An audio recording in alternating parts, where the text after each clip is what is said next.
line across the corner tells me that one's pretty good. We can do 0.1 of a mil really accurately. So we're going to use UJK cutter.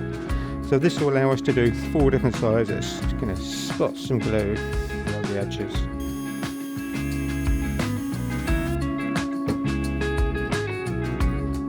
That looks pretty good. We've got our lid that opens.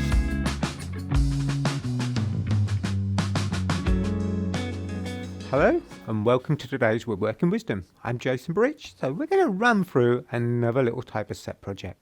Try and do something a little bit different. So we asked a few of the guys at work, is there anything they'd kind of like to see me make? So the answer came back, we could do a blanket box. That's kind of interesting, something a little bit different. It's quite nice, it has a use at the end of it, something that each home could possibly do with. So we actually then, what do we do? What are we looking for? What have we got? So start to go online, get a few ideas.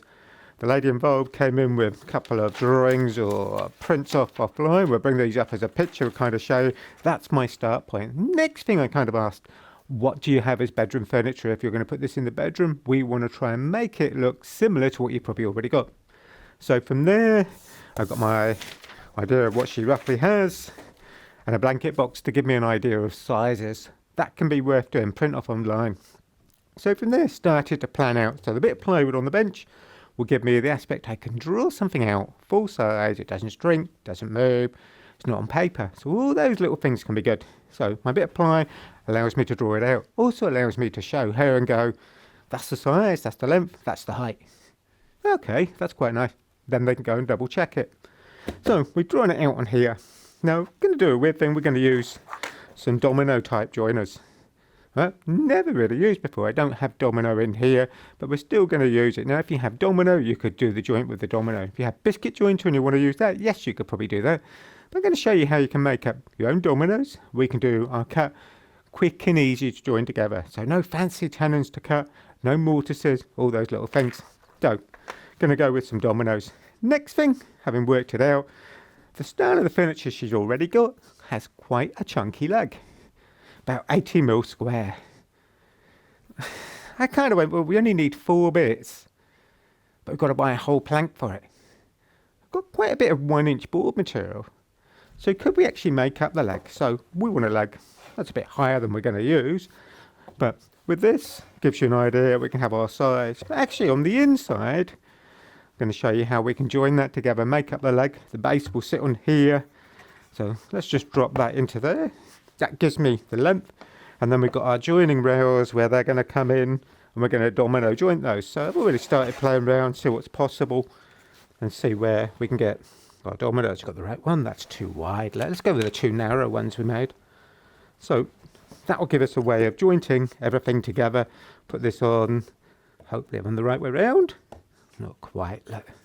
All right, but it does fit, we'll go through. So we're going to show you how we can cut something like that. That'll be our leg. All right. Most interesting thing I think with this, definitely trying to make up that false section so it looks square, but using 1-inch board material instead of having to go and buy something a bit special just to do those 4 legs. So, pile of timber, it's over there. Next stage, you're going to machine it up. You could buy off the shelf, pre-machined, ready to go, but I've got some machining to go do.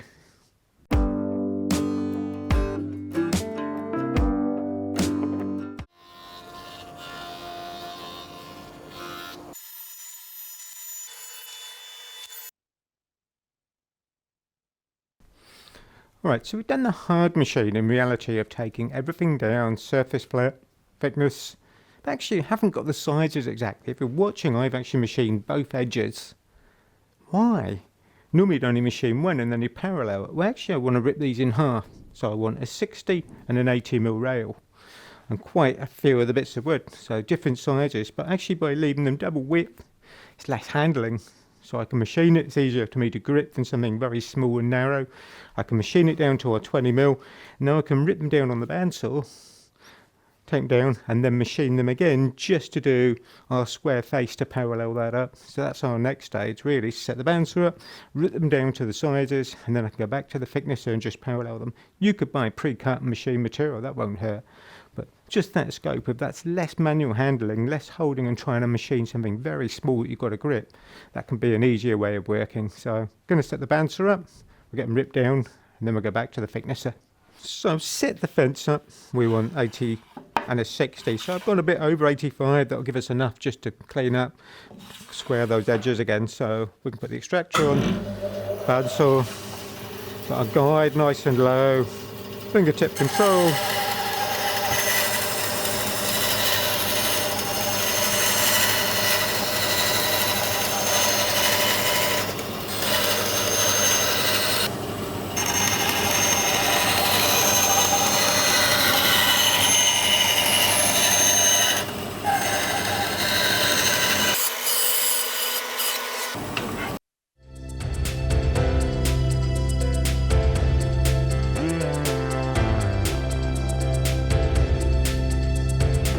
So finish that machining bit. Now, in reality, I've cut out and made up a mock-up leg. So I used some plywood, just helps me get an idea of how that's going together. So measurement-wise, to give us something that's going to be there. But this was all the tricky bit. It's not that difficult. But let's get rid of our mock-up leg. Our real leg material is going to be this. As much as it's going to be painted, we're going to go with natural wood. Alright, we could have made it an MDF, but it's dusty. Oh, no, let's go with wood. So, we've got a bit more control. So we have our exterior bit.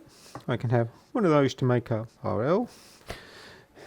Then we get the short bit for the bottom, so I've machined the other bit that fits in. I've also measured the width here with vernier equals the width of that board. So that's good. These two should finish up level on the outside. That's pretty good. Then we want the piece to make up the narrow section there. So just by laying stuff together and feeling it, I can check the thicknesses. So in reality, that's going down there. That will go there. That will allow us to make up that box. But just that quick visual check, so much easier. Next stage, I'm going to start cutting stuff to length, so I can cut the leg rails to length, the short bits to length, and then we can make up that shape.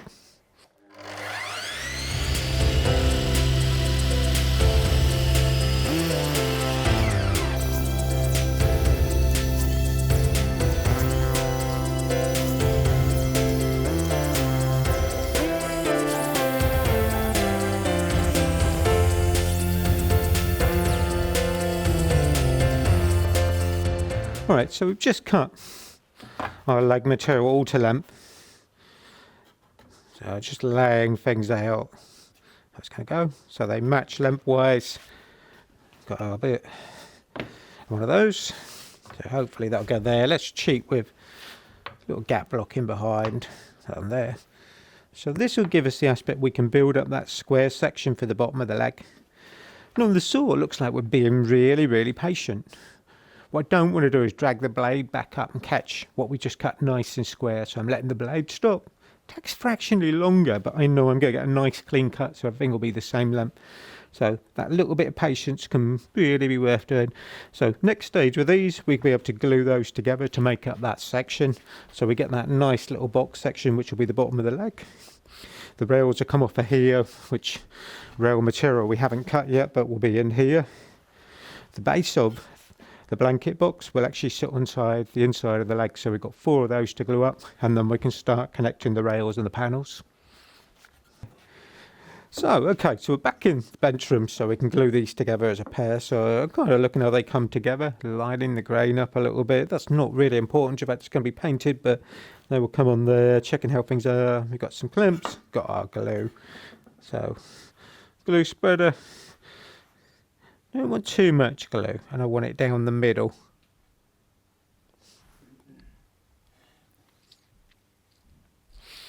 Why not joint these together?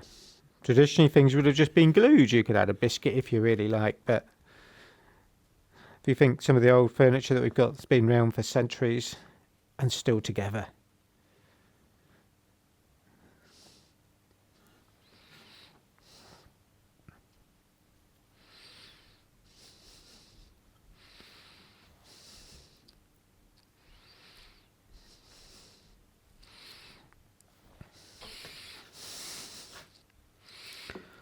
So going spring clamp just to quickly hold the ends a little bit.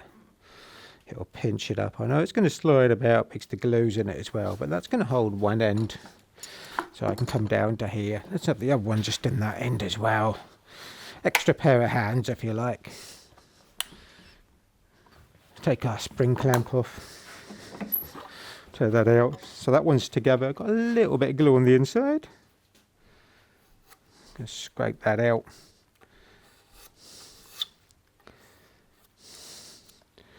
But again, you're not going to really see it. So. Alright, so far end of the bench down here, we've got the stages of kind of gluing up. So we've obviously glued long sections to corners, short bits, and then I'm starting to glue them in to make that complete, if you like, box section on the bottom. Okay, so they're there, gradually feeding the clamps through in reality. So simple stages, glue it up, that'll work there. This end we're going to start to look at making up a template so then we can cut the domino type hole. Alright, as simple as that. So we're going to make up a template, we're going to use router, it's a little bit of plywood. Right? So next little stage really, I want to make up something as a template that I can plant on top of what we've done. Allow us to cut 2 elongated holes, but allow it to be repositioned different places. So obviously to cut the holes we can use router, we can have guide bush in the bottom. So at the moment I've got 10mm guide bush, 6mm cutter. So I've already kind of started thinking about, but you could obviously use whatever size you have. Got to have a little bit of clearance around the cutter to allow the sawdust out. Can become a little bit of a problem. Can collect around the edge of the guide bush, so we'll see how we get on. First thing really, I've got to mark everything up on my bit of plywood to know where I want my 2 holes. I also need to therefore make sure my plywood, nice and square. Sounds so simple, doesn't it? But I want it to be really precise for that because we've got to move it about. I need to find the centre, all those little things. So let's get one straight edge first. Let's lose our router. So you're going to use shooting board just very briefly on here. Now due to that we've made probably the bench a bit dirty, I want to just clean this to help the shooting board stick down. So just to wipe over with some water underneath. We have those rubber feet, so we'll clean those, check where we are, plane, have something as straight edge now, that doesn't feel bad, so I'm just going to go from there to start with. So our plane, number 5, going to use shooting board just to get it cleaned up.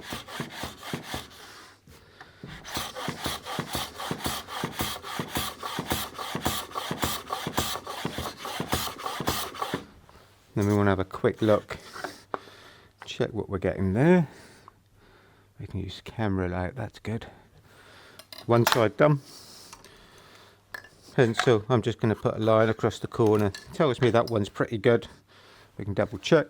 I'm going to flip it over so we're working off the same straight edge, if you like, we've worked off before against the fence.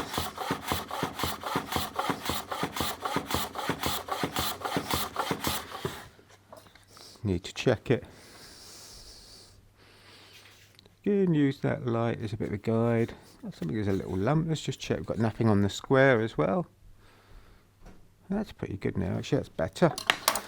Having done there,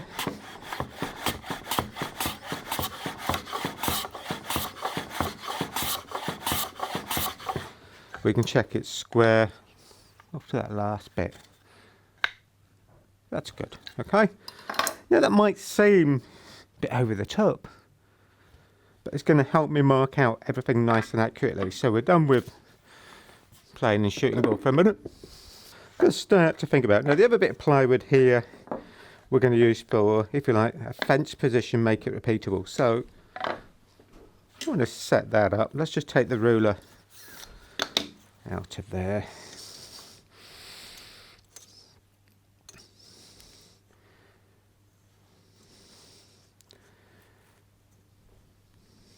Just going to bring that in. I want 40mm. Double check it. That's better.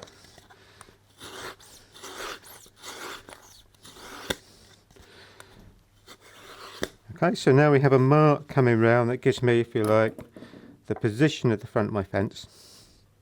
Okay, so we've done that, and I'm going to check it as much as we've measured there. I'll check that. Okay. Now I want to increase that to give me the width of our batten we're using. So this is, we said 20 mil yesterday. So we're going to reset. Going to add our 20 on. Bring it up. Let's come off the 0.5 millimeter side to there. Let's just do very light, if I can scribe it enough. Get a bit of shadow of the light we've got in here. Need to come up a bit. And I know on the doing this with the camera for you guys, it's going to be a bit faint. I'll see if we can highlight stuff a bit as we go on. I think you'll get the idea of what's happening. We'll do a scribe, checking our width.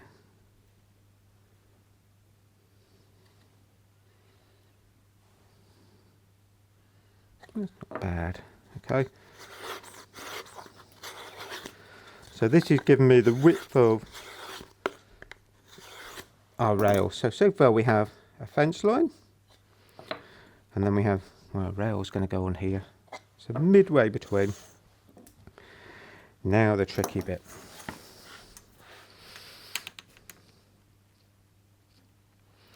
Going to lay the pencil or the rule on there, intersect halfway.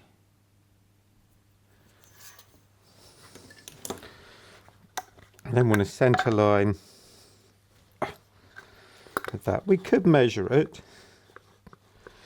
off the fence, but actually measuring like we've done is probably easier. So the cutting and marking gauge I've got here, the wheel gauge, actually has a fine adjuster on the end here, so I'm playing with that, looking down onto where I've got that little pencil line. Maybe I'm going to bring it over. It looks good. Tighten it up again. Check we're right. That looks good. And we're going to scribe our line round.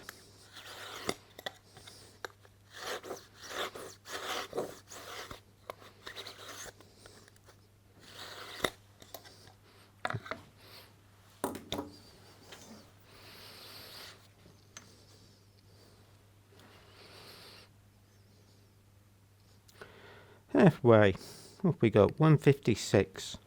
So 75 is 150, 78. Let's bring that to there. Just a small little dot pencil line.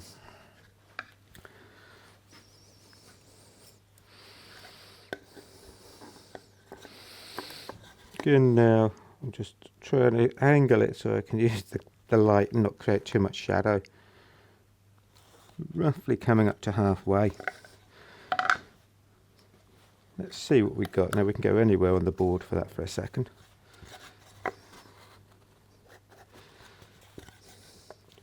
So if I work off both edges, I want to see where we are. That's not bad actually, that's very good. Fantastic. So we can have centre line all the way down through, and again going to turn it over.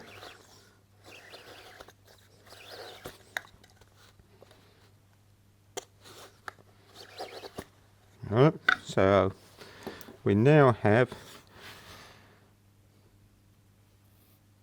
I'm just going to highlight a little bit of the line, not going to do all of it. UJK pencil we've got is really good for this because I can sharpen the tip nice and fine. Getting a bit blunt. Let's go back into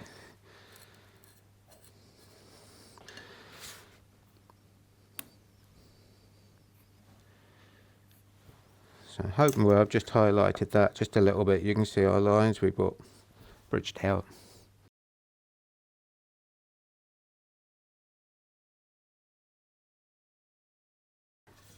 Top and bottom rails. we haven't cut them to length yet, so at the moment, let's go midway.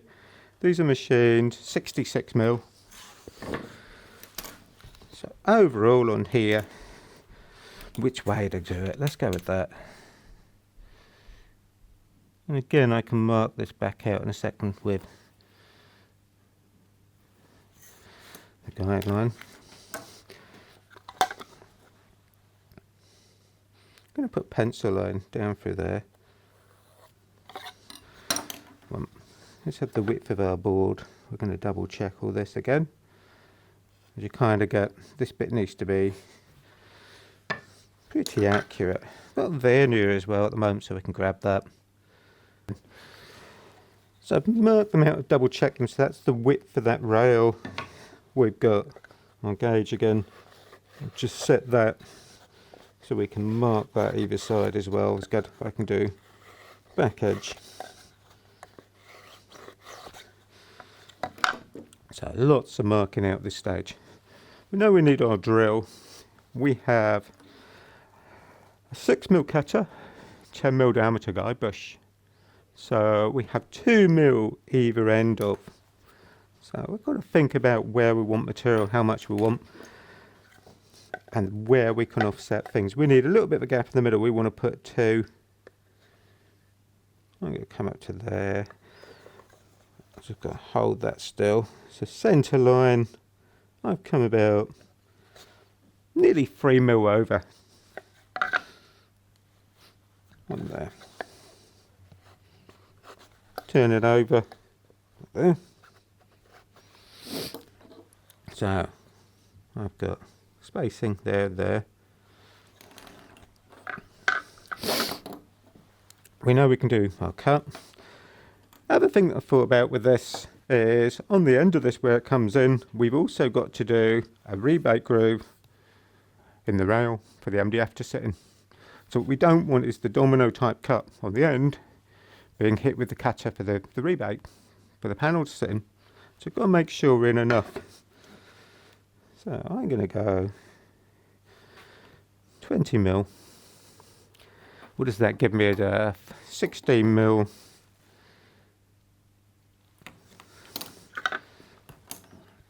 And again, just plotting this out.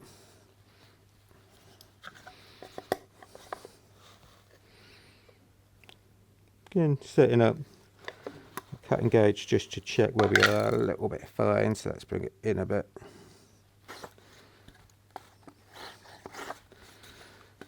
Again, working round, so the board is double-sided, so that gives us our marking out now for pretty much where we want to be. So with our drill bit in a minute, we go to the pillar drill. We're going to drill that area out in between those 2 lines on that centre line. Once we've done that, we have a way of fixing our backboard. We can get that on. We've got centre lines all the way around it, so when we come to put our work in, we can find the centre line on there. So next stage, we're going to go to the pillar drill. So we've set up the pillar drill, but let's go through what we've done. We've got all our lines. I've got scrap board underneath, something that will protect the table. I've set up the length stop. I've set up the centre tip of the drill parallel to the line that's running across. I've also locked the collar down in reverse, so actually it will hold it still for me while we're checking. So I can check the tip is there. The length stop here comes over to our side line, this end. We can do the holes, we can even turn the board over and know we're in the same place. Hence the fact that everything was worked central on the board. So we can drill that hole, then we're going to reposition it, move to the nearer, to the centre, and do those, and then we'll block out the bit in between.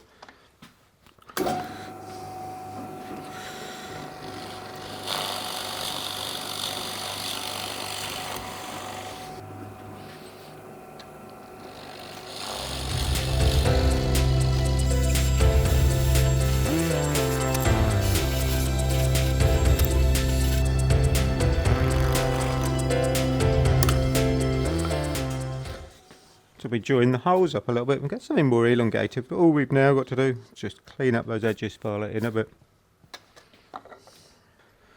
Okay, so from the pillar drill we've got our holes, we've got little ridges in between where the edge of the drill is, so I've got to clean that up.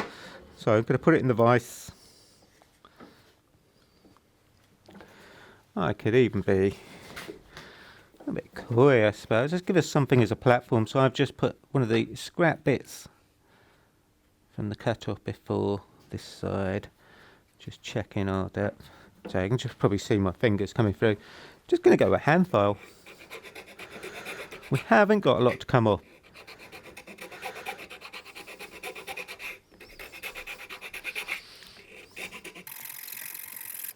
Just really trying to straighten that up.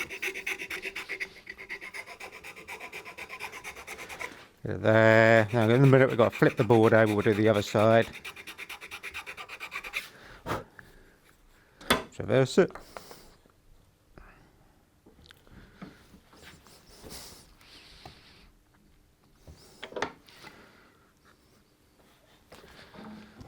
And we can do the same with this.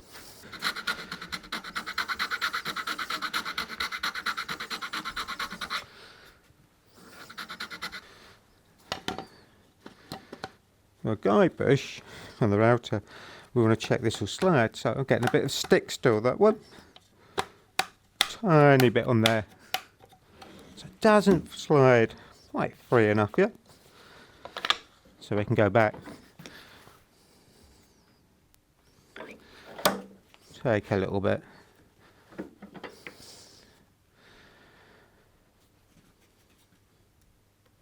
And again, the block this side I'm using really just to give me something as a flat bearing surface, so I'm not going to over tilt the file.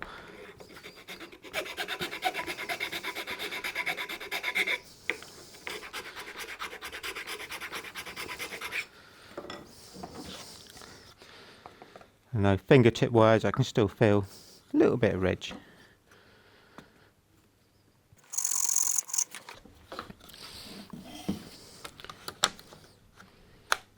Better. Only just that corner, but we'll go with that. Okay, so we've got our board with the slot in. We now need the back fence. Now this is a one thickness operation in reality. We're not going to change the thickness of the board material, so we know this is fixed. So unlike using a normal domino where you might move the fence about, this we haven't got that option. So we're building this purely, if you like, for this job. We need to find the centre line so we can put it on. Be nice to have. So we've got what as a length. So our bit of ply is 198mm. Centre. Ooh. Let's bring that in. So we're about 99. And again we can do tighten it, check the little ones shut. Just going to do a little bit to start with and just check where we are. Okay, we'll go with that, that's good. Flip it round.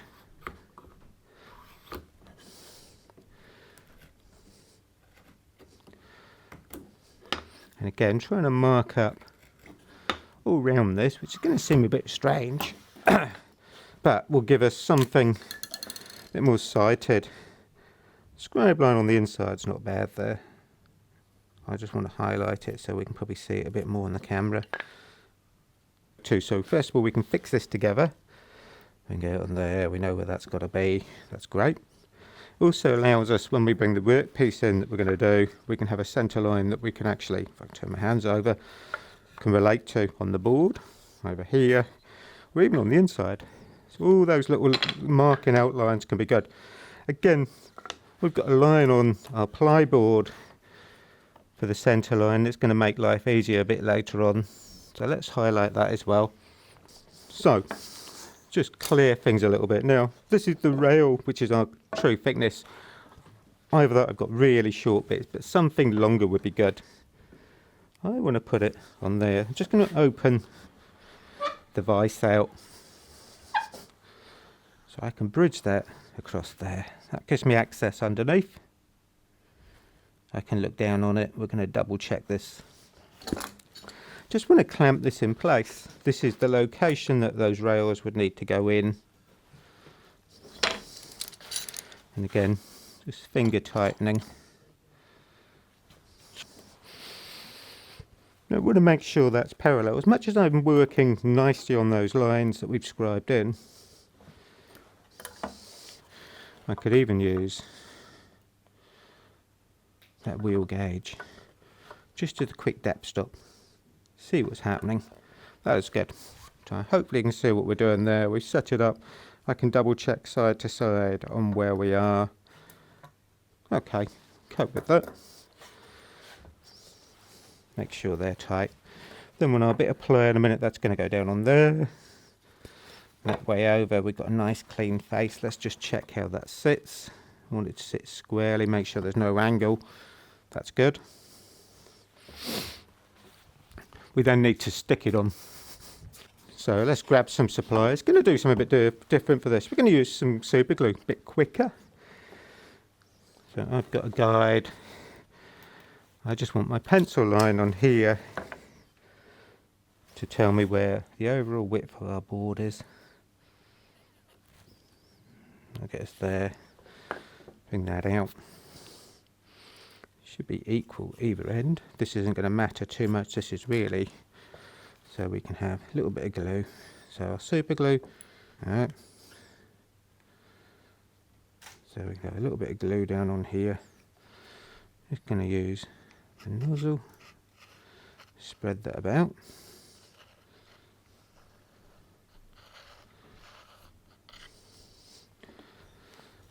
And line it on our centre line that we've got. That's good. Put a clamp on there for a second. That will allow me to tilt it up. That's keeping it square. Clamp that on. Alright. And then obviously give it just a few minutes to dry. Alright, so let that go off, let it cure a little bit. I know it's super glue, it will go off quite quick. Why no activator? It will go off too instant. You've got no sideway movement or anything else. So that will work nicely. That will add a bit of strength. We could always put a screw in from the other side. But that's better to give us the location to start with. So we'll let that sit. Then we'll come back, start to have a look. Got a bit more gluing up to do. Okay, so bouncing around the task a little bit. Let's just move our pencil. That's our little router jig done, glued up. I'm going to put it aside carefully down here. Look. Got to finish off these, so we've got to glue them in. We've got 2 done, the other 2 we've got to do a little bit of PVA.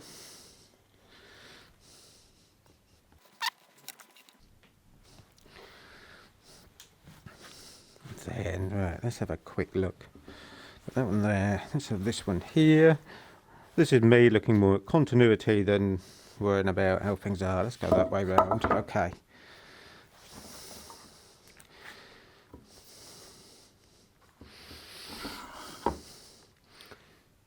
Drag that down there. Check we're level in the bottom corner. That's pretty good. Come out tiny bit there.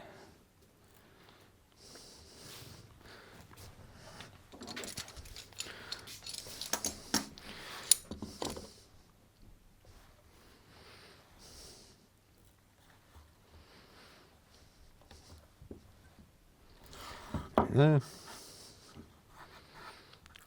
Slipped a little bit when we've done the clamp up. This one's dragged in just very slightly.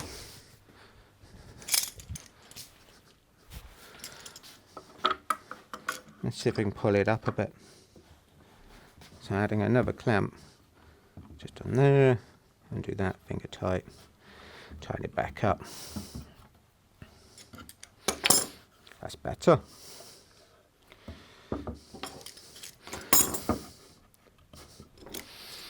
Small gap on this end, so let's just see if we can get as much as this is going to be painted long term, the better we can get it. Done.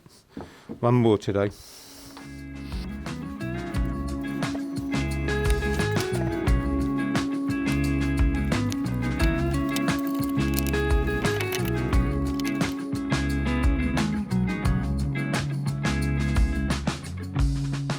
Alright, so been and cut the rails to make the sides, a couple of offcuts. Let's just move these about so we've got a clear area down here.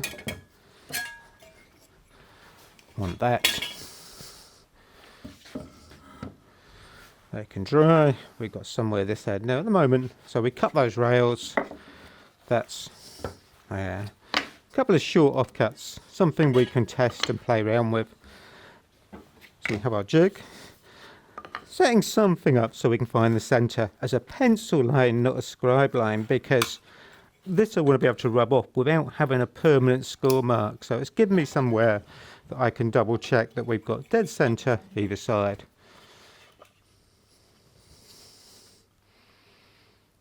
So that gives us something as a pencil line we can translate, put round, move it about. All right, but we've definitely got a centre line. That also means we can locate it then into our board onto that centre line.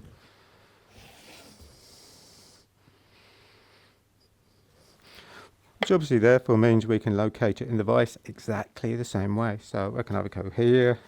So I'm going to have it towards me for a minute. Let's bring the vise in a little bit. I can sight it in underneath. So I'm just lining up the lines. That plywood backstop.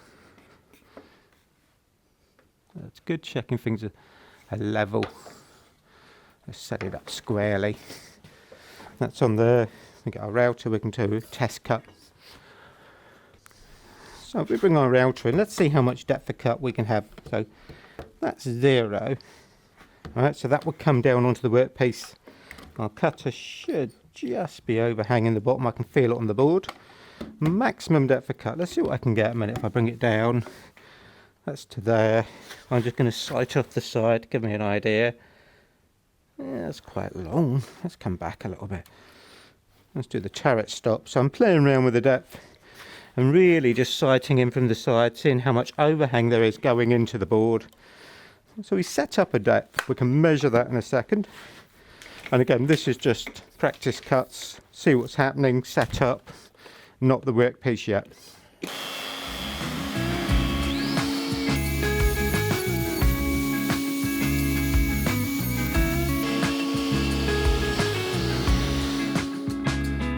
So at the moment, just having a quick look. Now, a little bit shallow. We can come a bit deeper, so that's good.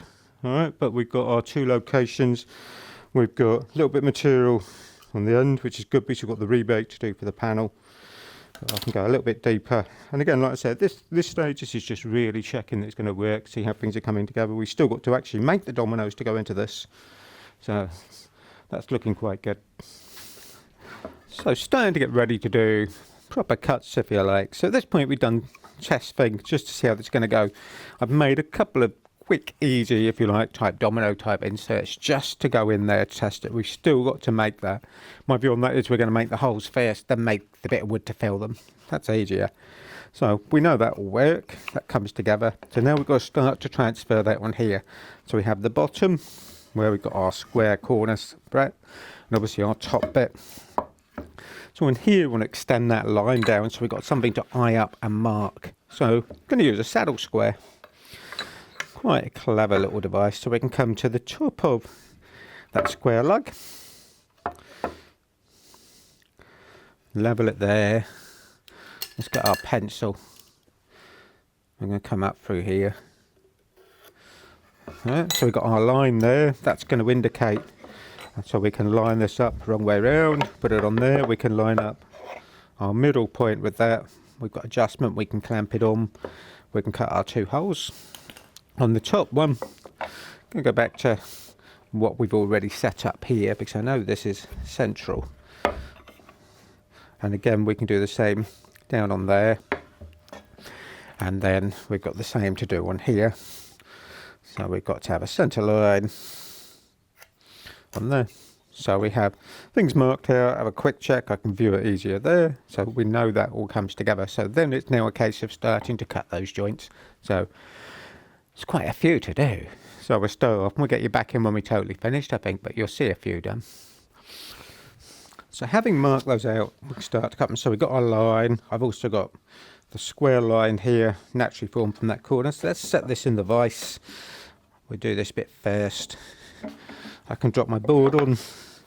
Can't quite see the line there, but I've got the internal line down here, just shadowing myself from the camera light a little bit.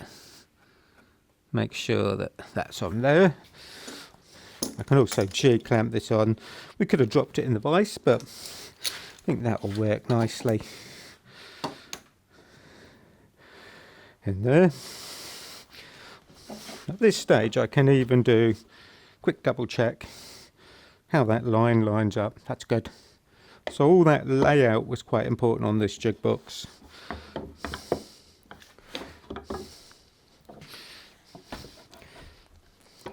Next thing, checking these are flush to make sure we're sat down nicely. That's good. Get a router, we can locate it. First of all, check things will move. Other thing, I'm just going to double check on here, checking I've got no movement on that column.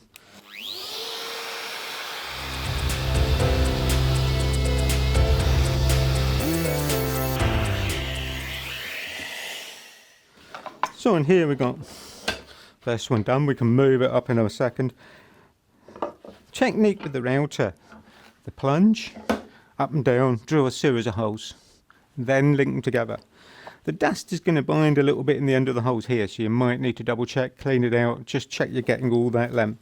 So one done, we can slide things up. This we know we've got to come up to here, got my line there. I can double check it, I'm going to come out to here. Look, didn't extend out enough.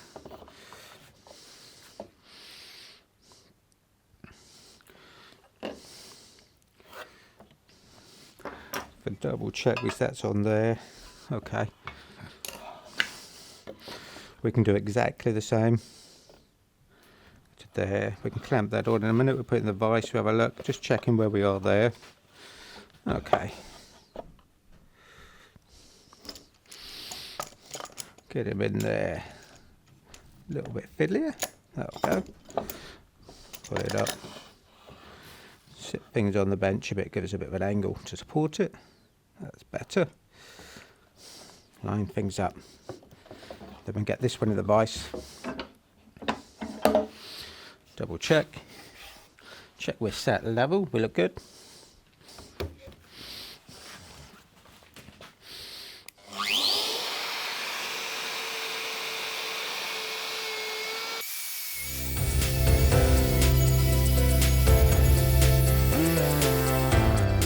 Okay, now I've made up a couple of small domino lengths. Okay. We've still got to make this, but I just want to do quick test fits. So let's put those in there.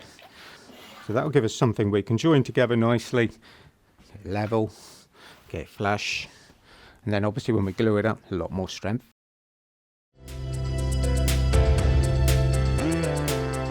So we've got that one. We've obviously now just got to work for all of them. So same either end, mark them out, the same on the legs, get all those done. Then we'll get you back in and have a look.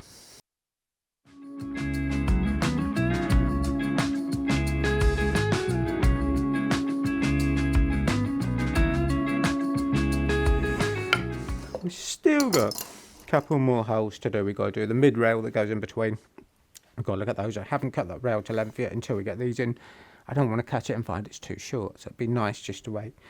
And we've got, obviously, like I say, that we can do those. So next stage, really, we need to now start making the dominoes to fit in the ends. Okay, so I'm going to go look at that. We've got to machine up a bit of board. I want something 6mm that'll fit in nice and tight. Plywood would be possibly be good, but you get too much cross grain orientation, so it's going to make them weaker. So we can go and do those, machine that up, machine the board down. Then from there, we've got to make them into rounded edge. I can show you how we can do that nice and simply. Then we cut them to length and hopefully start to get stuff together. So back to the machines.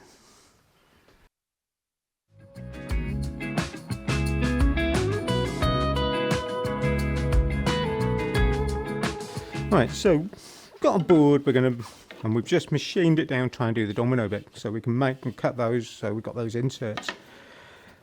Fantastic thing with the planer though, alright, so spiral block planer, really clean finish, haven't got lots of little knife lines, not too much, you know, a little bit of snipe maybe one end, okay, yeah, not bad, right, that's pretty accurate. I can do 0.1 of a mil. So increase that, just come up. I can test fit it, so there's a little bit I've taken off the end. We can check it fits, how it fits. That's nice and tight. Yeah, we could kind of say we want to take 0.5 mil off. We could do that. We can do 0.1 of a mil really accurately. And that's giving me that aspect of just seeing how they fit. They're quite nice. All right, so done that stage.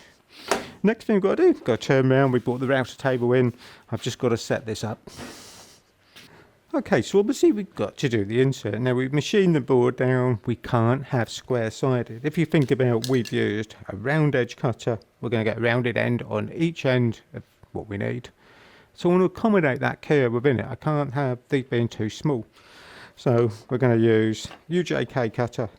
So this will allow us to do 4 different sizes. So we have 4, 5, 6 and 8 as a groove. Okay, we want the 6mm down in here. So we can go smaller, thinner board, smaller cutter. We can go a little bit larger. There's even a bigger one again. So that gives us the scope. We can make our own material, whatever size, whatever length, whatever width. So part of the reason we've cut the slots first, it's going to then be easier to make that fit this than the other way round. So that's a good tip there, looking at that. So now we've got to get this set up. This stage, what we've done, we put the cutter in. I played around with the cutter height and the fence position. So therefore, I've done a number of little test cuts on the side here, gradually moving the fence forward. So we end up blending in almost to that outside top corner. So we're not going to take too much off the board. It won't drop in at the end, so that's good. And obviously we've got to check the cutter height is right to give us that full curve with no step either side. So a little bit fiddly, set up, get your fence right, but worth that effort, get that done.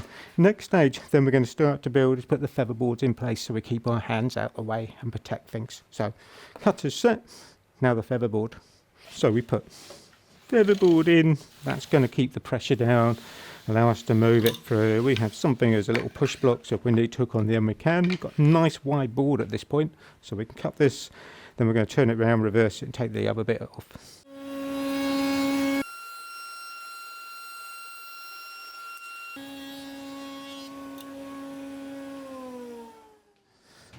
So now what I'm doing, just measuring the width of what we cut. What we got, yeah, 16mm. We need to be quite accurate at that. So from there I'm going to go to the bandsaw. We can rip that off, we can do that other edge as well. So just going to set that up over here. So we've got our measurement. So we've measured that with a vernier. We can use the end of the vernier actually. Come in here, measure off the fence, check where we are. Alright, I want to be pretty accurate with this because it's going to be difficult to trim those back down. Let's try that. Check in where we are. Going to do a tiny cut on here in a minute just to see. No other important things. We want to keep the guides nice and low. Lower the better. Get more accuracy. We've got the fence drop down. If you don't have a drop down fence, insert a parallel board. That would work. This is going to give us a way of just doing that cut. Oh, I said we don't want to do too much yet. That's not bad, we're going to go with that. Let's give it a go, look. So from here, put it in.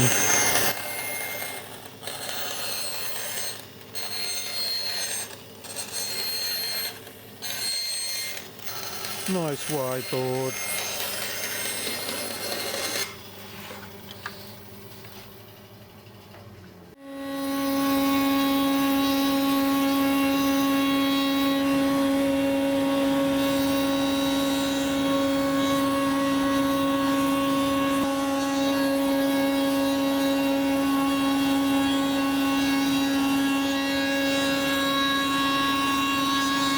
We have our strip, we passed it through. By having the featherboard in the middle and we spaced off the fence a little bit, that's keeping it nice and safe. I can't get my hands in there, which is good. I can pull it in and out with a nice long length. We've made sure it's straight grain, more strength.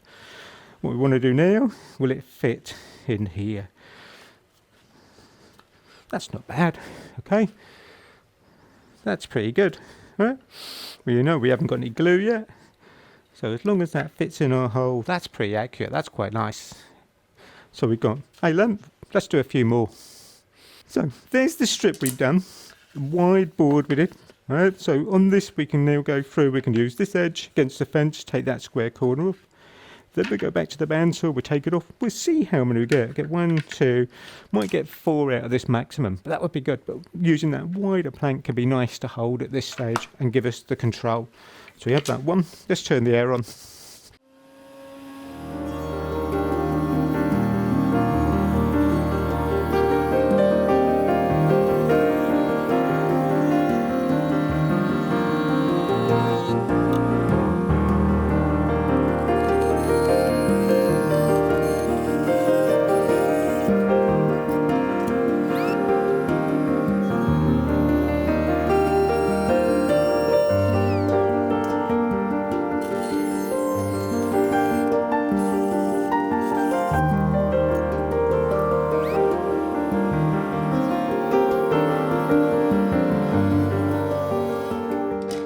So we've got our strips, we can cut them to length and stuff. Most important thing apart my setup on here, gotta be that feather board, okay? Even down to this narrow length, you think I can push this through, I can pull it out the other end. First, it's guarding that cutter. Keeps my hands nice and safe. It's also keeping pressure on the workpiece, so with the rotation of the cutter, that's difficult to pull back out. It's not going to fire it back across the room. So really good little setup. So I've got that blocking anything that I can't touch. And rotation wise, I can still pull things in and out safely with no danger. So really good little bit. Okay, so let's take that off. 2 bolts, easy to do. Oh, move it along, take it off the end. There's our cutter down inside. So that could do a whole range of different beads. Let's just move our fence back now.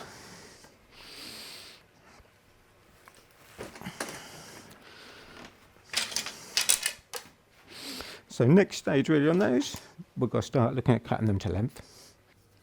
So the advantage of making your dominoes like this, obviously you can make them whatever length you want.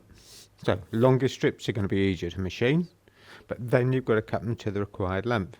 We need 40 something. That's quite a few to do by hand. So we come back to the bandsaw. Now the temptation is you're going to cut them all on at a time. We can use the fence as a limp stop. We can keep the guard nice and low, but a bit precarious getting in here with my fingers. Right. Be nice to have something just as a real simple push block. There it is. Bit of scrap. Nothing important. I can just lay on there. We've got something we can push through with. We can also have a cut up through that bit of board that allows us to cut through, push it safely past the back of the blade. So again, my hands haven't got to get involved at all. So all those little things can make a difference. So simple bit of board just to push through. So let's do one. Give you an idea of.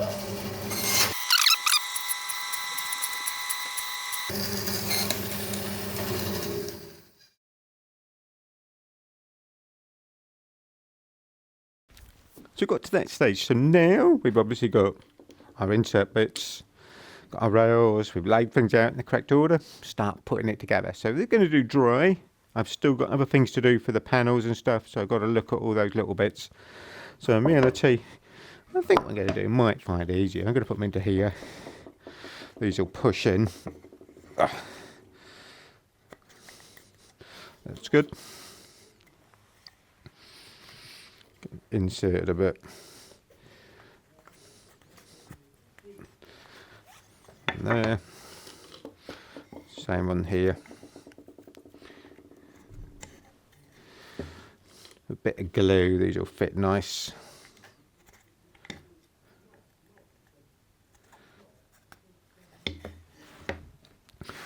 Turn that one up. I've numbered all my joints so I know exactly where things have got to go. That's good.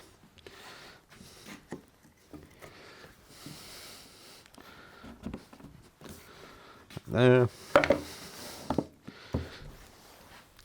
Hopefully. Yeah, with us. Bring it up.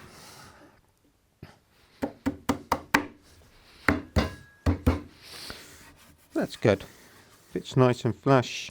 There, let's spin it round so we got that way. So, first little bit done. Now we can start to put the rest of it together.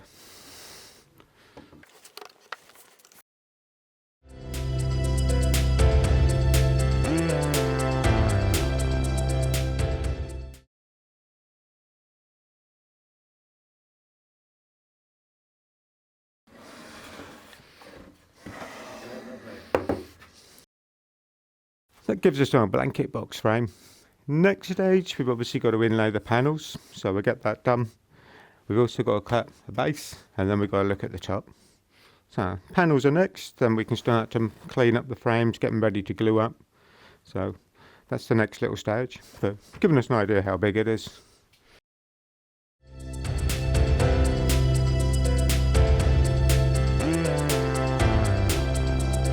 Okay, so next stage, having got the panels together or the frames together, got to put the panels in.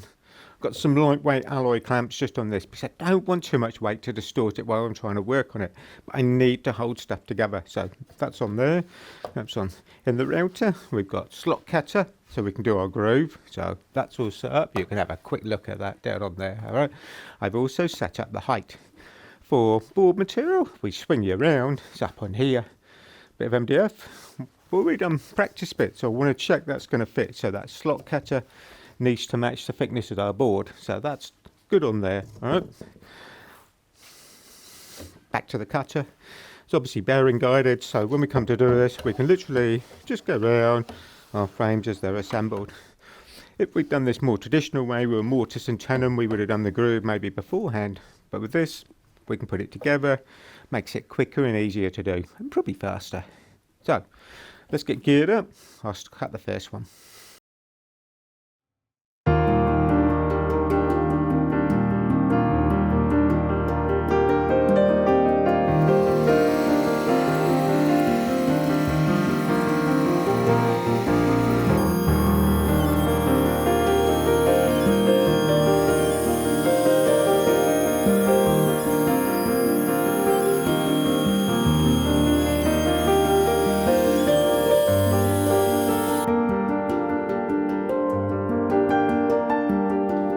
That's a messy job, isn't it?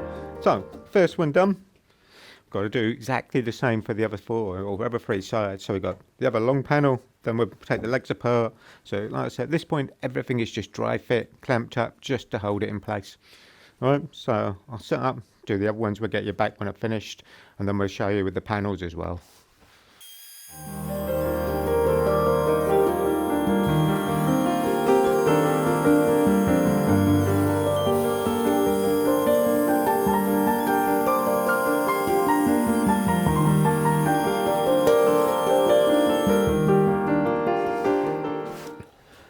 Alright, so you've just watched me go around. Nice and slow movement. Why? I don't want to get too much chipping in our groove. So if we move it rapidly, the cutter won't move or can't cut as quickly as you're requiring. It'll chip the edge out. If we move slowly, we're going to get a cleaner finish on the outside edge of each of where the groove is. Alright, that's one thing. Next thing, I've also angled the router diagonally instead of being square. Why? I've got more surface contact to the base in place. That makes it more stable. So instead of being here, more likely to rock, that's given me more stability because we've got more material to sit on. So that aspect of there, and obviously moving around nice and slow, will give us a better finish and more control. So we're set up. I've got the short ones to do now.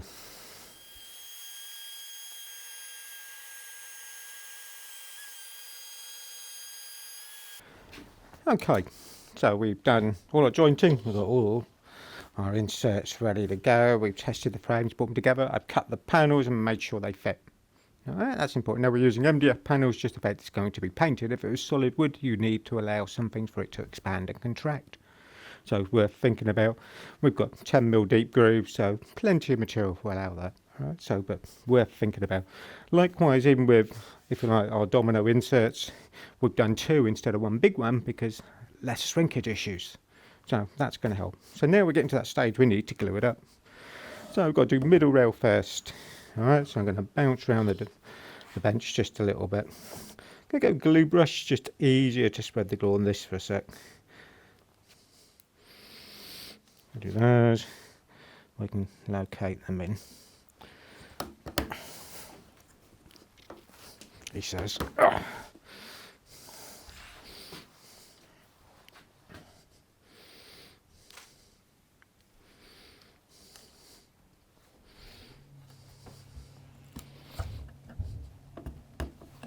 They fit quite nice.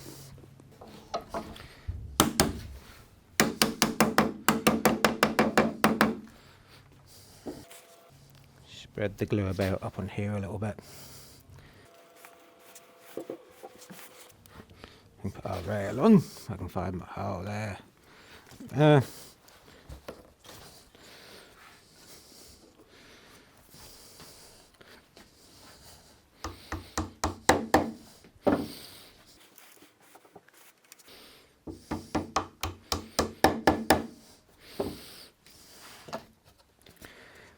Now we could put top rail on now, but actually to add a bit more strength to this, just going to spot some glue along the edges, which means I won't be able to slide it in. I don't want loads of glue, so just those little spots will help it grab, if you like. And I'm not going mad.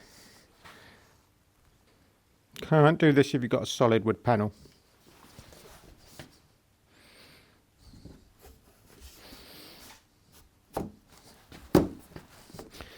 Push it in. A little bit of glue there, that's on the inside. Pull them together, that's good. Right, let's start the next little bits.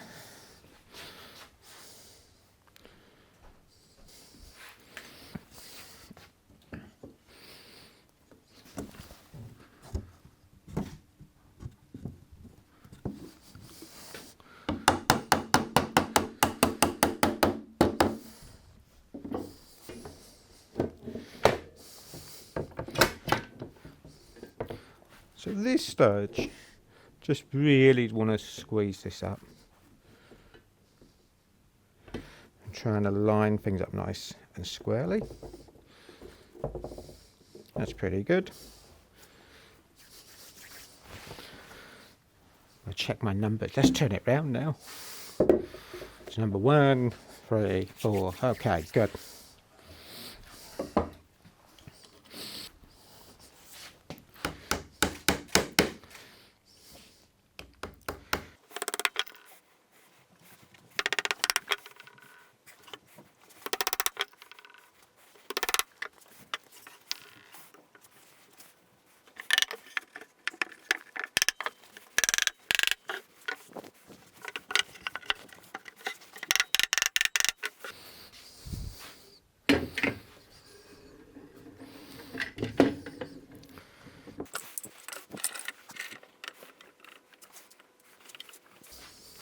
So we're using alloy clamps, so the aluminium festival obviously a lot lighter.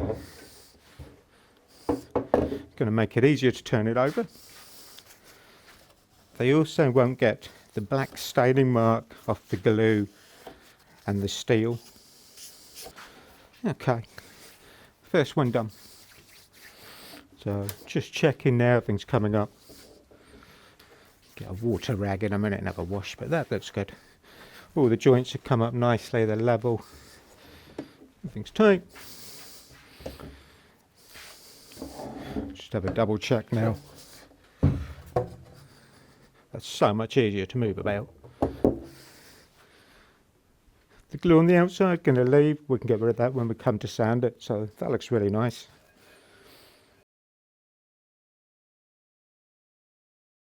So we've got the front and back glued up. They're nice and solid. We can now glue the side panels onto it. Similar process, just got to be a little bit quicker. There's more joints to do.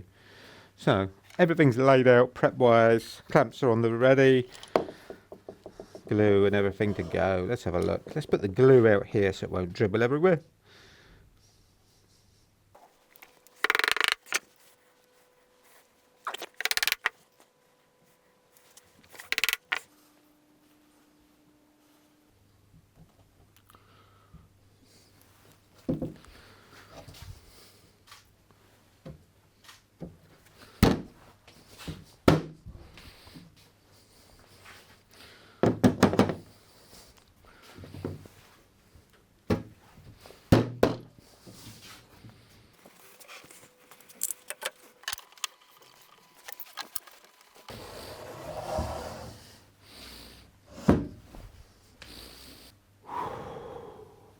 Alright, panic over that whole gluing up, so you can get a bit stressed. Too much to do, too much running around. couple of good things with this. The clamps, nice and light. No difficulty trying to hold them, suspend them in midair, trying to get them level, pull things level, check things are equal. Gonna cheat now, we're gonna square it up. Whilst I had it apart and, if you like, dry, I cut our base. So, hopefully, I can drop it in. It will sit on top of those legs. I know it will square it up.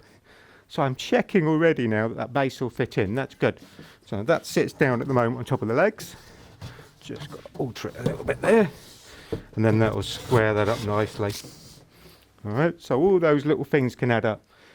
The glue, we've got access as much. We've got a little bit of runoff on the inside. I can clean up. We can still get the sander in here. So we're going to let it dry. And that'll be the next bit, just to start cleaning it up, get the base properly fitted.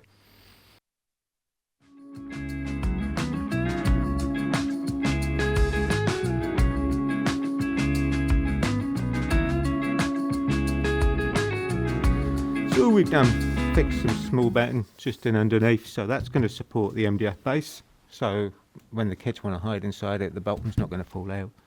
So just literally screwed, a bit of glue in behind. That'll fix it and hold it, so we don't need any clamps. That's great. Let's just move things about again. So now, got the top. We can leave this to dry, and that will solve that. Get it done.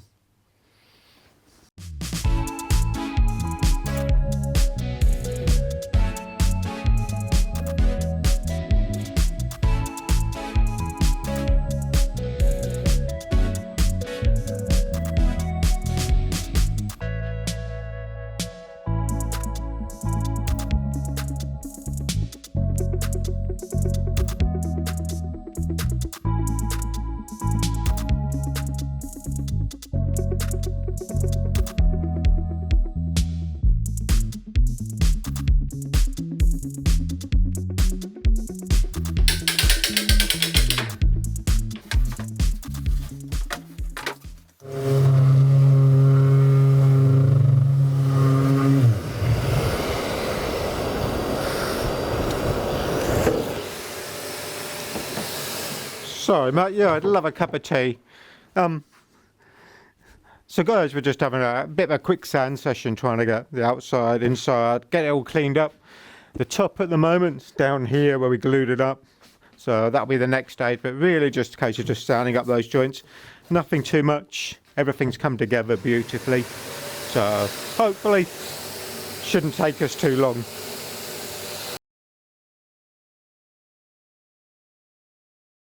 Okay, so what have we done? We glued the top together, so kind of bits you maybe missed a little bit. I machined everything up, got it nice and square. We've actually used some builder's type grey pine, which had the rounded corners. Take those off. So these are about 60mm wide. We've got 9 bits. I've biscuit jointed them, so we have the lines coming across the top, so you would have seen us do the biscuit joint. Originally wasn't going to, but it just adds a bit more strength. Then we've obviously glued it all together, so we've got our clamps. The alloy clamp's quite nice here, so a case of testing something new as well. So these are quite good because actually I can pick that up. If I had 5 sash clamps, very heavy, but they pulled it together really nicely, give me that support if you like, but also allow me to move it around. So it's glued up. Next stage, we've actually got to trim it and cut it down to width. So at the moment we've done all that hard work, gluing it together. I've left it to dry properly. Now the time we're going to cut it to width and to length. Once we've done that, I can sand it up. Most people might kind of go, I want to sand it up first. This stage, I've still got my biscuit marks showing, so we know where they are.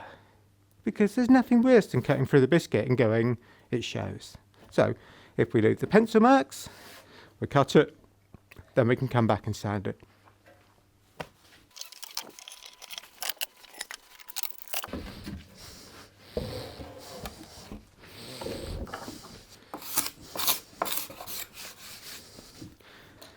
Quick cabinet scraper, just to go over the little blobs of glue. They're going to affect how it runs down the saw table, how easy it will flow.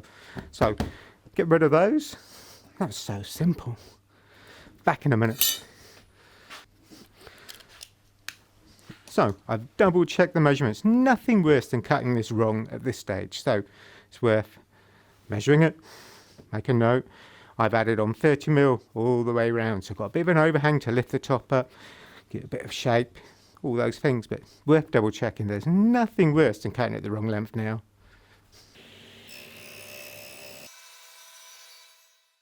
Alright, so we brought our top back into here. Got a couple of other things still to do with it. I want to do some buttons underneath, but I can't do those until we've machined up or fitted it. So we can get that done. Next stage, really, I've asked the lady involved that wants this, what do we want to do here? Now, having looked at what she already has, it has a round over effect. So we can easily do that. I've been and got a couple of round over type cutters, bigger and smaller. Small one's going to look a little bit small, but can we use the big one? Can be a problem with doing this. Now these are both bearing guided, so the bearing will run on the substrate. But how much substrate do we have? Well, it's 30mm thick, there's loads. Yeah, we want to do both sides. So first thing I'd always do with this, let's have a plan out. Let's see what we get. We have 30mm thick, so we can measure that really quickly. Alright, just with rules. 30mm, that do. Half of that is 15. So we just really want to find the centre. Let's have a look. Even if I've got to do there, I'm a little bit over. That won't hurt. And there.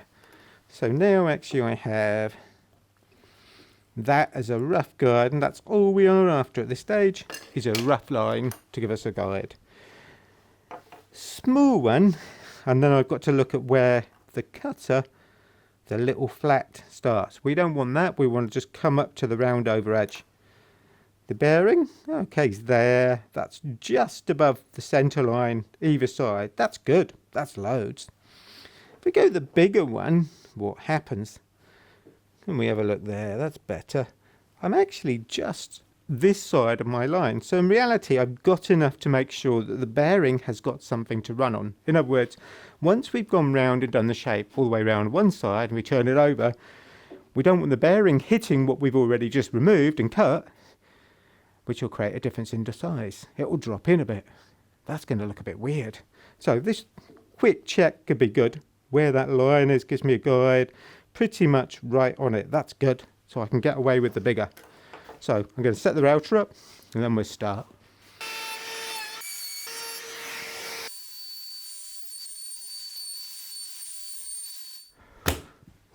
So that's the routing done. Now, major thing with that, don't move too quick.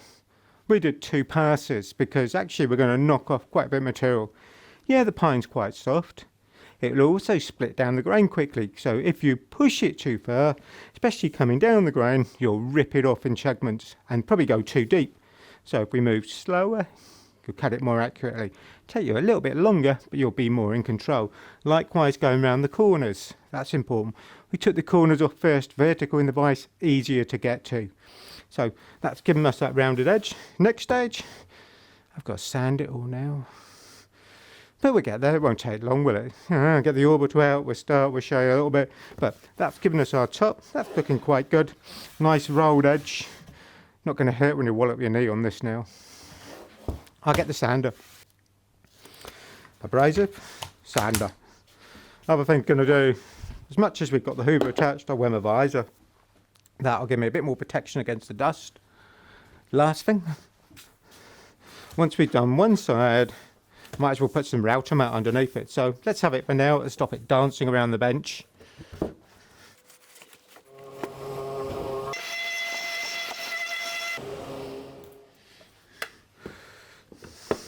So next stage, we've got our top, we've routed the edges, I've sanded it all, it looks quite nice. The main box down here on the floor in front of the bench. Got to actually hinge the top onto the base. Then kind of look round, nicest way maybe, just some simple brass butts. They look quite decorative, they can look nice. But with them being a brass butt, and we've got an overhanging top, so we've got, in reality, that distance on the back when we set it out, I've got to kind of think about where it's going to go. So I wanted to make sure if I sink that brass butt in, what is it going to do? So instead of going straight into the job, let's have a play bit. Let's do something where we can practice that just to see what it's going to do. All right. Really important bit for me that I can make sure that I get the overhang and everything in the right place. So practice one might save a bit of aggro later. Alright, distance is going to vary a little bit in a minute, but actually the principle is exactly the same. So next stage, you're going to start to lay it out on the top. That's the harder one to do. So if I do the top first, the easier one to match in with will be the carcass or the main box. So by doing the top, I'm challenging myself with the hard bit, and then I can do the easy one, having put the hinges in here and mark off of those. That's hopefully the aim anyway. Alright, so we've got our top. Okay, now I've measured the carcass or the box. We've got 450, the top is 510, so we allowed a 30mm overhang all the way around. So I can set that on my rule. I've already got small line I put coming along the back in the 3 places I'm going to want the hinges. I've also then measured obviously centre point, so we know we can have 1 hinge on the centre, and I positioned 2 outside, give me a location. Alright, so I've marked those in. So at the moment I've got a crossover marker, the 30mm in, and then also a distance in from the back, and obviously position lengthwise of where we're going up and down. So lay that out. What does that give me? I've got a position then of where I can lay my hinge. A bit weird. Alright, and this is going to seem a bit long-winded to start with, but I need to have something. Now I've got to make sure the knuckle of the hinge just overhangs the back a little bit. So I'm now going to push my rule up. I can use it just as a depth stop. And again, just want something as a layout mark now, either end. Want something just as a straight edge board.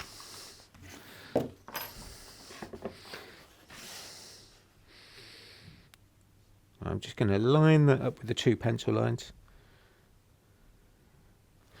Going to bring my board now over. Want to clamp that on a little bit more. Just going back to my roll now so we can set that up equal either end.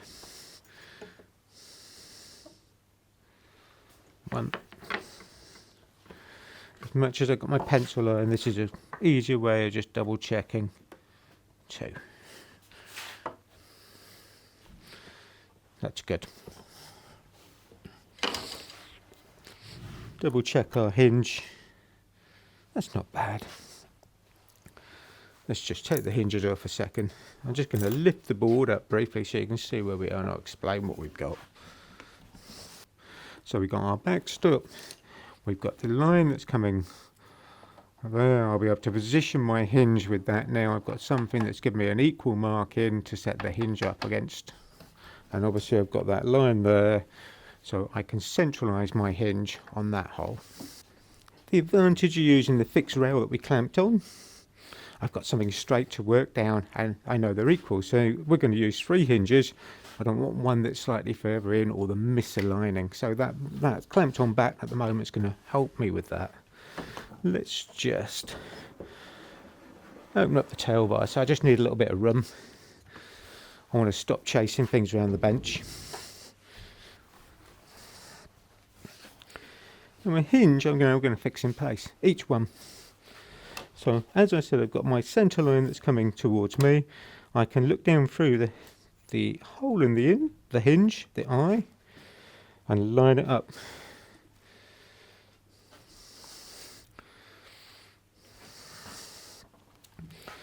So I've got the middle one as a hole.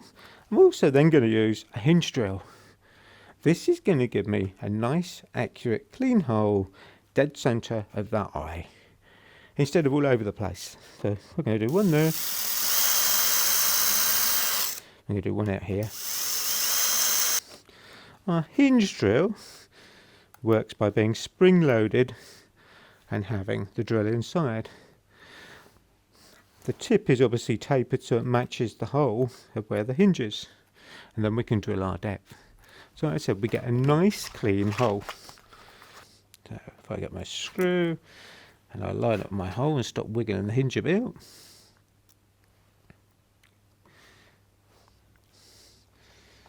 that gives us a good pilot hole. We're going to fix the hinge down.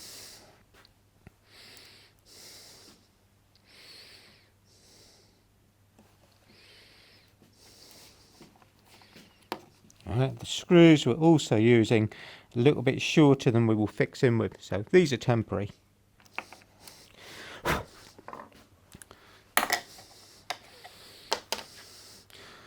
Going to do exactly the same for the other two.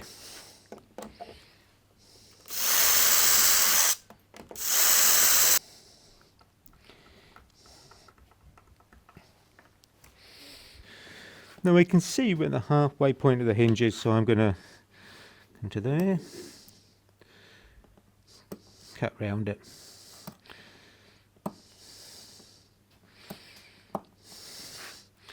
Other side, I'm tilting the knife a little bit.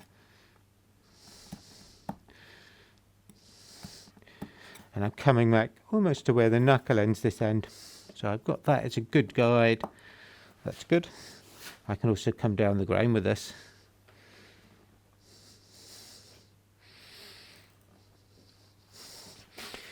Let's shut it. Back one. Hand screwdriver is good at this stage so you don't overwind those screws, snap them off, or also pull them in too hard and pull the hole out. We now got this bit to take out. Chisel. I'm going to use it upside down. Right, so we could actually probably go to, I had one, 3/4 inch wide, but it's almost the exact width we want. That could cause problems. Let's go a bit smaller.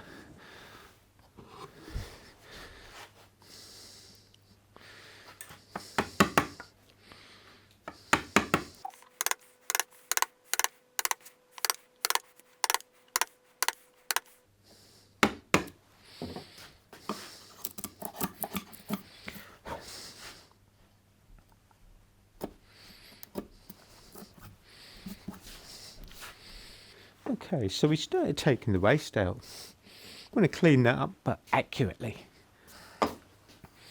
Router. We've used a nice big electric one. How about a hand one? Now we could use electric router for this, but it can be a little bit difficult to see down through the base. Alright, so I'm going to go back to hand. So in here we have, let's have a look, a collar stop, which will allow me hopefully to reset the depth. We have our cutter in underneath, we can move it up and down. First stage on the board, I'm going to set the cutter level with the base. So all I've done is allow it to be loose, push down on the base material, tighten this up. Done. We bring our hinge back in, and I know I want a bit more thickness than I'm going to do now, but let's start off. I'm going to take the collar down, get to there. Got a little bit of play, so let's have a play around with as we tighten it, see what it does. That's really firm. That's not bad. Right, so locked it off. Hopefully it didn't move then. It did.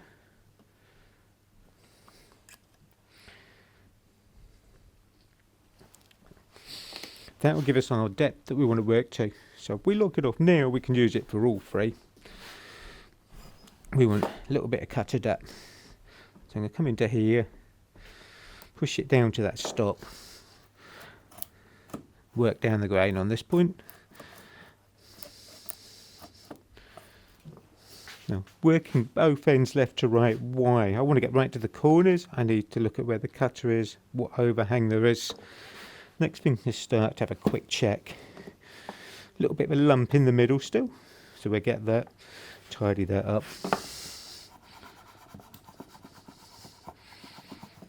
Not bad. Swap into just slightly bigger chisel, and again upside down at this stage. I don't want it pulling in further.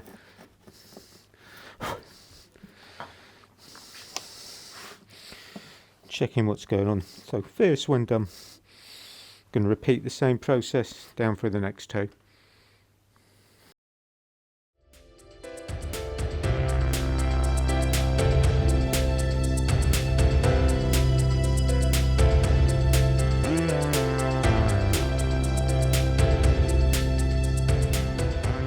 So we've got the 3 hinges in the top.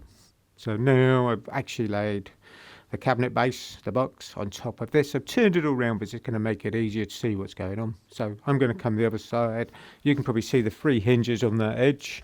So in the middle hinge, we've got the line. Now I've also got the line on the top, so I can sight down from above. I can also look through the hinge hole here and set this up for accuracy on where I want to be middle wise. Let's just do a quick double check.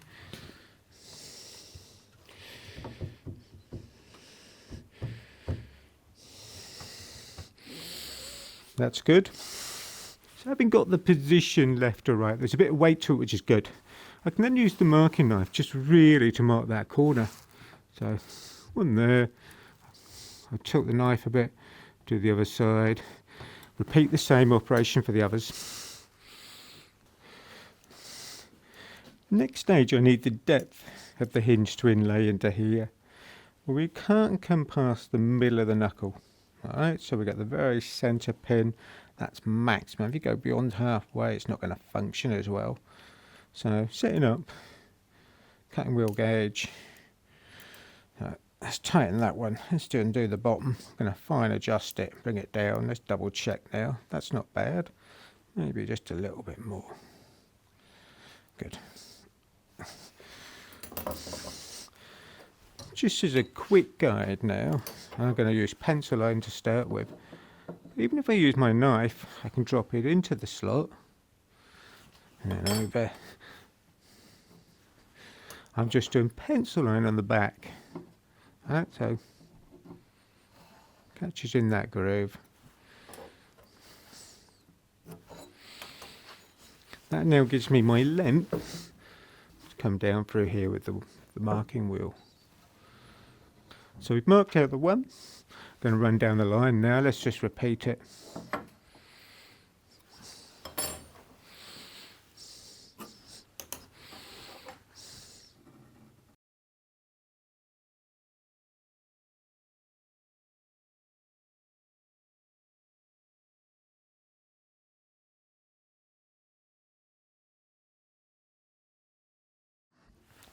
So why do the 2 pencil lines? It just gives me an indicator of the overall length that we can mark out with the wheel marking gauge instead of dropping or coming over too far. Now we can actually use our square if we want. Go back in. Cut the shoulder lines.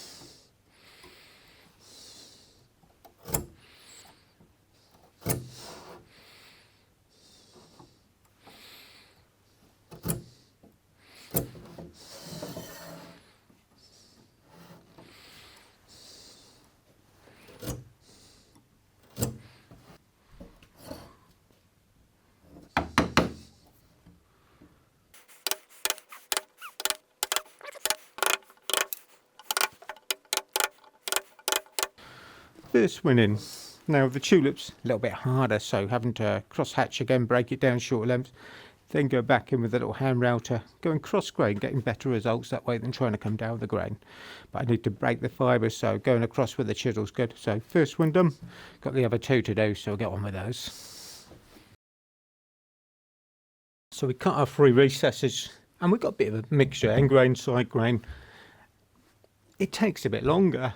Do it by hand. We could do electric router, but you've got that whole stability issue. So they're really clean, really nice. Let's see if we can get them to line up a bit now. Got to move the box over. There it is. 1. Pick this end up just a little bit. 2. That one there. Fantastic. Good. Back to our hinge drill again.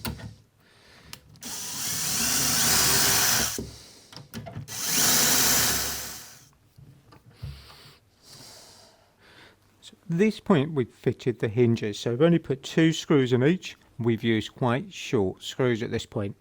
Still got stuff to do in reality. This has got to be waxed, the main base has got to be painted, so there's no point in putting long screws and all the proper screws in until you've done all those purposes. You can take the screws in and out, it'll wear the holes a little bit. So hopefully at this point, let's have a quick go. So that will fold up to there. I'm going to slide this back along the bench carefully. Hopefully, if I drag it up round, we're we go to there. That looks pretty good. We've got our lid that opens. It'll come up to there. Has a little bit of a stay. How we done the bit on the back. We're talking of doing a metal stay that might fit. We're going to have a look. I've got one other thing we need to do to the top. I'm going to tell you about that. It's quite simple. So we're nearly there. Obviously we've got the top, we've got it open, we've got it roughly fitted now. We've got quite a wide section on the top. Lots of board glued together. I've got alternate boards so the grain into shouldn't twist too much. But other logical thing we can do is fix a battening underneath. So I've cut them. They're going to fit inside. I've centre drilled the middle one. The ones at either end, I've elongated the holes. So in other words, 2 drill holes next to one another, and then just a small hand file just to open those out. Screws will go in. Now by having those slotted screws, if the wood does move, it'll move a little bit on that slot. That'll stop it, maybe cracking it or breaking it. So the slotted screws are really important for that cross grain movement. Middle one will fix it in place nicely. So I've got 3 screws on those. So once I polish the top, they can be fitted as well. I can polish these as a separate. They're just literally going to be a screw-on feature underneath the top here. Okay, so all we done, buff the wax off. So all we've done with this is a black bison type of wax. All right, this has a colour with it, so it's given the pine just a bit of a antique-y colour. So that will bring out the colour a bit more.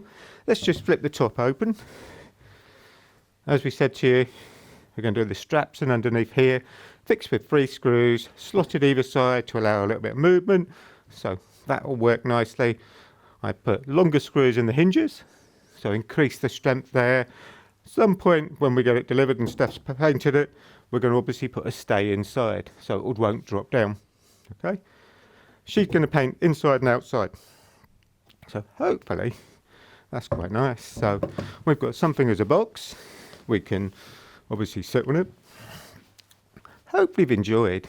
All right. Quite a tricky project from my point of view. It's only a simple blanket box, isn't it? But you've got to go through that design process. How you're going to make it, all those little things. Takes a bit of thinking about, the problem solving. So if you've enjoyed, hopefully give us the thumbs up, hit that subscribe button, share this with your friends. They might want one of these. You could have, as we said, blanket box, toy box, maybe coffee table in the lounge. Up to you. You can adapt the sizes really easily. A couple of simple things we definitely did with this. That domino style cutter. Wow. That really changed things. Now, something we may not have given you on camera. When I made it, we made it 2 wires. We can cut things off a little bit, redo the joint really quickly. So easy to adjust instead of all that work to make a tenon. So quite a nice little box. It will look great when it's all painted.